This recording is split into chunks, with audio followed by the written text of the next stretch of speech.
वालेकुम, hello and welcome to the next video of reproduction. And आज reproduction की new video जिसमें हम accessory sex glands in male discuss करेंगे। ठीक है, 3 ग्लैंड्स होते हैं जो ये सपोज क्या है, डायग्राम है हमारे पास पोस्टीरियर ऑफ द ब्लैडर। ये है यूरिनरी ब्लैडर जिसका हमने पोस्टीरियर व्यू लिया है। ठीक है, इसका पोस्टीरियर व्यू अगर हम लेंगे तो उसमें हम 3 ग्लैंड्स को आसानी से देख सकते हैं। ठीक है, अगर हम इसमें देखें तो ये जो डक्ट्स आ रही हैं दोनों तरफ से, ये क्या है, इस तरह हमारे पास ऊपर से यूरेटर इस तरह आके ब्लैडर में ज्वाइन कर रहा होता है। ठीक है, यूरेटर और ये डक्ट इंग्वाइनल किनाल से होकर क्या है कि ये वेज डिफरेंस होती हैं। ठीक है, वेज डिफरेंस यानी आगे से डक्ट्स आ रही होती हैं और ये डक्ट्स ब्लैडर के पोस्टीरियरली आके ब्लैडर के पोस्टीरियरली हमारे पास 3 ग्लैंड्स लाई करते हैं। ब्लैडर के पोस्टीरियरली तो एक ही ग्लैंड है जिसे हम सेमिनल वेजिकल कहते हैं, लेकिन ब्लैडर से जो यूरेथ्रा निकल रहा है उसके साइडों पे 2 ग्लैंड्स हैं। ठीक है, यहाँ जो मैंने ग्रीन शो किए हुए हैं वो ग्लैंड्स हैं। ये क्या है, सबसे पहले सेमिनल वेजिकल है, उससे नीचे अगर आएँ तो ये क्या है, ब्लैक हमारे पास यूरेथ्रा है जो ब्लैडर से आ रहा है। ठीक है, और इस ब्लैक में के अराउंड यानी जो first part of the urethra होता है उसको क्या सराउंड कर रहा होता है, दूसरा ग्लैंड हमारे पास क्या है, प्रोस्टेट ग्लैंड। ठीक है, प्रोस्टेटिक ग्लैंड। और जो थर्ड ग्लैंड है वो कहाँ होता है, अगर हम उससे भी नीचे यूरेथ्रा आए तो यूरेथ्रा का जो सेकंड पार्ट होता है, first part of urethra which is called prostatic urethra which lie यानी जिसके अराउंड क्या है, प्रोस्टेटिक ग्लैंड। और जो सेकंड पार्ट ऑफ यूरेथ्रा होता है उसको हम मेम्ब्रेनस यूरेथ्रा कहते हैं। मेम्ब्रेनस यूरेथ्रा इसलिए कहते हैं कि यहाँ यूरोजेनिटल डायाफ्राम, ये जो आपको रेड नज़र आ रहा है ये क्या है, यूरोजेनिटल डायाफ्राम, उसकी मेम्ब्रेन्स यानी यूरोजेनिटल डायाफ्राम की एक यानी डीप मेम्ब्रेन होती है, एक सुपरफिशियल मेम्ब्रेन होती है, उसकी मेम्ब्रेन्स इस यूरेथ्रा को सराउंड कर रही होती हैं, इसलिए इस यूरेथ्रा को हम क्या कहते हैं, यानी कि मेम्ब्रेनस यूरेथ्रा। और इस यानी कि जो मेम्ब्रेन है, यूरोजेनिटल डायाफ्राम है, यहाँ एक ग्लैंड होता है जो कि यूरेथ्रा में ड्रेन करता है। इस ग्लैंड को हम क्या कहते हैं, बल्बो यूरेथ्रल ग्लैंड। तो ये है हमारे पास 3 ग्लैंड्स के जो जिनको हम एक्सेसरी ग्लैंड्स कहते हैं, जो हमारे पास यहाँ वेज डिफरेंस यानी ये कहाँ से आ रही है, ये टेस्टिस से आ रही है ना, टेस्टिस से फ्लूइड प्लस स्पर्म। तो ये टेस्टिस से जो फ्लूइड प्लस स्पर्म आ रहा होता है इसकी सिक्रीशन सिर्फ यानी कंट्रीब्यूशन सिर्फ 2 to 5% होती है सीमन, यानी जो हमारे पास सीमन जो यूरेथ्रा से निकलेगा उसका 2 to 5% सिर्फ यानी टेस्टिस से आ रहा होता है। बाकी सारा यहाँ सीमन का सारे ये 3 glands, these are the 3 glands, यानी ये उसमें ड्रेन करते हैं और बाकी यानी 95% अबाउट 95% से भी ज़्यादा सिक्रीशन जो होती हैं किसकी होती हैं, ये 3 ग्लैंड्स की होती हैं। ठीक है, उनमें से क्या है कि उनमें से भी जो सबसे ज़्यादा सिक्रीशन होती है यानी जो सेमिनल वेजिकल है 70% यानी 60 to 70% सिक्रीशन इसकी होती है। उसके बाद प्रोस्टेटिक यानी 20 to 25% इसकी सिक्रीशन होती है और बाकी जो होती है बहुत कम होती है, वो है बल्बो यूरेथ्रल ग्लैंड।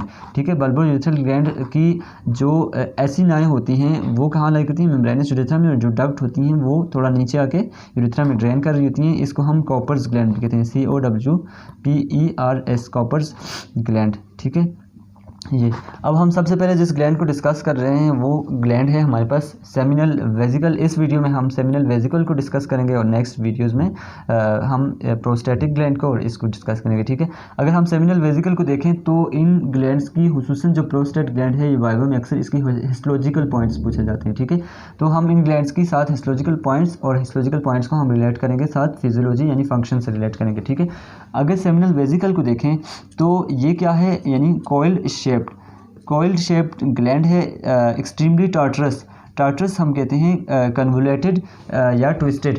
कन्वोलेटेड या ट्विस्टेड का मतलब है कि ये जो सेमिनल वेजिकल आपको इस तरह की शेप नज़र आ रही है, ये इस तरह एक पूरी यानी इतनी बड़ी डक्ट नहीं है, बल्कि ये इस तरह कॉइल्ड होके एक डक्ट है सेमिनल वेजिकल की, कॉइल्ड होके इस तरह की शेप आपके पास बना रही है। ठीक है, और यानी एक्सट्रीमली टार्टरस होती है, एक्सट्रीमली कॉइल्ड होती है। ठीक है, और ये मिलके इस तरह की एक शेप बना रही होती है जो यानी ड्रेन कहाँ करेगी, ड्रेन क्या करती है, ये अगर वेज डिफरेंस आ रहा है तो यहाँ वेज डिफरेंस का जो डायलेटेड पोर्शन होता है जिसे हम एम्प्यूला कहते हैं। ठीक है, ड्रेन इनटू द एम्प्यूला, तो ये जो सेमिनल वेजिकल की डक्ट आएगी वो एम्प्यूला में ड्रेन करेगी। ठीक है, ड्रेन इनटू एम्प्यूला। ठीक है, एम्प्यूला में ड्रेन।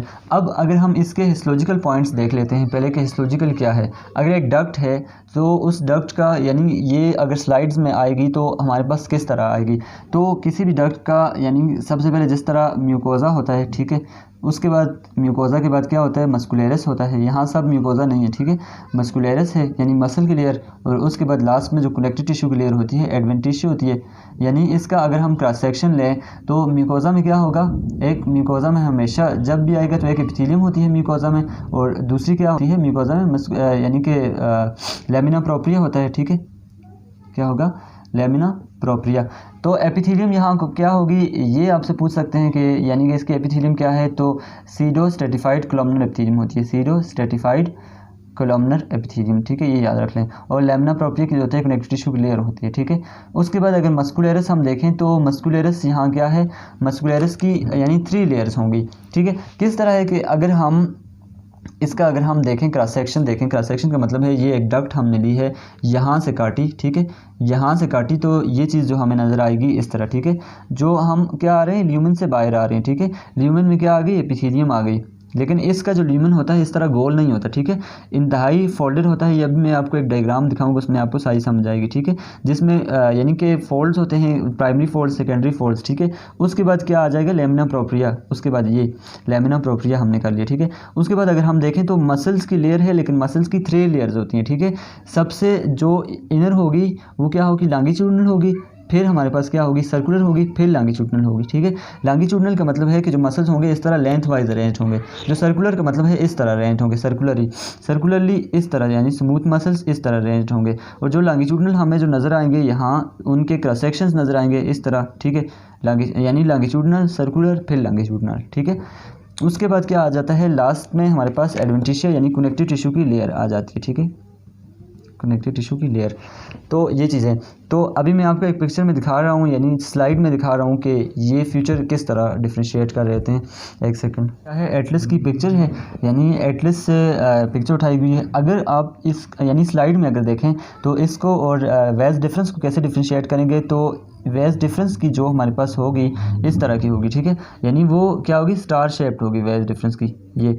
जबकि इसको अगर हम देखें तो इसका जो ल्यूमेन होगा वो क्या होगा कि इसकी जो ये एपिथेलियम है, ठीक है, जो आपको दाने दाने नज़र आ रहे हैं, ठीक है, एपिथेलियम है, और उसके बाद ये जो चीज़ है ये लैमिना प्रोप्रिया है, लेकिन इसका ल्यूमेन क्या होगा, मतलब एक्सट्रीमली फोल्डेड होगा। ये आप अगर देखें तो ये फोल्ड्स हैं यानी ल्यूमेन के, तो ये प्राइमरी फोल्ड्स और आगे जाके सेकेंडरी फोल्ड्स, ठीक है, यानी सबसे पहले क्या होगा, आपको फोल्डेड नज़र आएगा। उसके बाद क्या है, लैमिना प्रोप्रिया है। उसके बाद ये जो 3 यानी आपको लेयर्स नज़र आ रही हैं, ठीक है, ये किसकी लेयर्स हैं, ये यानी कि मस्कुलरस की लेयर हैं। सबसे पहले क्या है, लॉन्गिट्यूडिनल है, फिर सर्कुलर है, और फिर लॉन्गिट्यूडिनल है, ठीक है, ये सारा क्या है। और मस्कुलरस से बाहर अगर हम देखें तो ये क्या है, ये देखें एडवेंटिशिया है, ठीक है। एडवेंटिशिया क्या होती है, कनेक्टिव टिश्यू की एक लेयर होती है जो कि ऑर्गन के बिल्कुल ऊपर सराउंड कर रही है। जिस तरह सबसे ऊपर ये जो होगी ना, ये अगर हमारे पास क्या है, डक्ट है, तो ये ऊपर जो सराउंड कर रही होती है ये एडवेंटिशिया होती है, कनेक्टिव टिश्यू की लेयर होती है, ठीक है। ये अगर आप मसल देखें तो इनर लॉन्गिट्यूडिनल मैंने कहा था, फिर मिडिल सर्कुलर, और फिर लॉन्गिट्यूडिनल, ठीक है। ये स्लाइड है, ये अगर आ जाए तो इसको इस तरह आइडेंटिफाई करना है इसके ल्यूमेन से, ठीक है। ये हमारे पास सेमिनल वेसिकल अगर देखें तो यहाँ अगर वेज डिफरेंस है ना, तो वेज डिफरेंस का जो यहाँ पॉइंट आएगा बिल्कुल यानी जंक्शन पे, यानी जहाँ पर यूरेथ्रा स्टार्ट होता है वहाँ पर क्या होगा कि वो थोड़ा सा डायलेटेड होगा, और इस जगह पे यानी सेमिनल वेसिकल यहाँ पर वेज डिफरेंस में ड्रेन करती है, ठीक है। और वेज डिफरेंस के साथ यानी ये जो वेज डिफरेंस और इसकी डक्ट मिलकर ये जो आपको ब्लू नज़र आ रही है ये क्या है, एजुकेटरी डक्ट, यानी कॉमन एजुकेटरी डक्ट में कन्वर्ट हो जाती है, ठीक है, कॉमन एजुकेटरी डक्ट ये। और कॉमन एजुकेटरी डक्ट क्या करती है, वो यूरेथ्रा में पायर्स प्रोस्टेट ग्लैंड में पायर्स करती है, और प्रोस्टेट ग्लैंड में किस में ड्रेन करती है, यूरेथ्रा में ड्रेन करती है, यानी ये जो प्रोस्टेटिक यूरेथ्रा होगा उसमें ड्रेन करती है। और अब अगर हम इसके फंक्शंस देख लेते हैं, फंक्शन क्या होगा कि इसकी सिक्रीशंस की बेस पे होगा, तो यानी कौन कौन से सिक्रीशंस करती है, ठीक है। सबसे पहले हमने ये कह दिया था कि ये 60 to 70% यानी सीमन का जो पार्ट है वो बनाती है, ठीक है। दूसरा पॉइंट क्या है कि इसकी सिक्रीशंस देख लेते हैं। इसमें हमारे पास क्या होता है, फ्रक्टोज होता है। फ्रक्टोज के बाद हमारे पास क्या होता है, स्कॉर्बिक एसिड होता है, स्कॉर्बिक एसिड, ठीक है। स्कॉर्बिक एसिड को क्या कहते हैं, विटामिन सी भी कहते हैं। इसके अलावा ये सिट्रिक एसिड होता है, और सिट्रिक एसिड के पास 2 चीज़ें और होती हैं, एक हमारे पास फिब्रिनोजिन, और the last one is prostaglandin, जिन्हें हम पीजीज कहते हैं, ठीक है। अब ये इसकी सिक्रीशंस हैं और इनके अगर फंक्शंस देखें तो फंक्शंस क्या हैं, हमारे पास क्या होता है कि प्रोस्टाग्लैंडिन क्या करते हैं, बाकी सिक्रीशंस भी यानी कि उनके अपने अपने फंक्शंस हैं, जैसे सिट्रिक एसिड जो होता है या एस्कॉर्बिक एसिड होता है, फिब्रिनोजेंस होते हैं, ठीक है। फ्रक्टोज इस तरह होता है, तो फ्रक्टोज क्या करता है कि स्पर्म के लिए एनर्जी का सबसे बेस्ट सोर्स, यानी स्पर्म की एक्टिविटी में हेल्प करता है, मोटिलिटी में हेल्प करता है, उसको एनर्जी देता है, ठीक है। अगर हम प्रोस्टाग्लैंडिन्स को देखें तो प्रोस्टाग्लैंडिन्स के 2 फंक्शंस होते हैं, ठीक है। एक तो ये क्या करता है, फैसिलिटेट करता है स्पर्म को की मूवमेंट को, यानी कि प्रोस्टाग्लैंडिन क्या कर सकता है, जो सर्विकल म्यूकस होता है उसकी थिकनेस को डिक्रीज़ करेगा, ठीक है, थिकनेस को डिक्रीज़ करेगा और स्पर्म की को फैसिलिटेट करेगा मूवमेंट में, ठीक है। दूसरी बात क्या करता है कि ये वेजाइना या यूट्रस, हमारे पास यूट्रस होता है, उनकी एंटी पेरिस्टाल्टिक मूवमेंट करता है, ठीक है। एंटी पेरिस्टाल्टिक का मूवमेंट है कि अपवर्ड मूवमेंट होगी ताकि वो यानी फ्लोपियन ट्यूब की तरफ स्पर्म को मूव कर सकें, ठीक है, फ्लोपियन ट्यूब की तरफ। तो बाकी इनकी जो अल्कलाइन सिक्रीशन होती हैं, अल्कलाइन सिक्रीशन वो वेजाइना की, यानी ये बिल्कुल वीक एसिड्स हैं, ठीक है। तो इनकी जो अल्कलाइन सिक्रीशन होगी वो वेजाइना की जो एसिडिक म्यूकस होता है उसको क्या करती हैं, न्यूट्रलाइज करने में हेल्प करती हैं। तो ये था हमारे पास सेमिनल वेसिकल। नेक्स्ट में हम क्या करते हैं कि प्रोस्टेटिक ग्लैंड पे आते हैं, ठीक है। प्रोस्टेटिक ग्लैंड को डिस्कस करते हैं और नेक्स्ट वीडियो में हम बल्बो यूरेथ्रल ग्लैंड को डिस्कस करते हैं।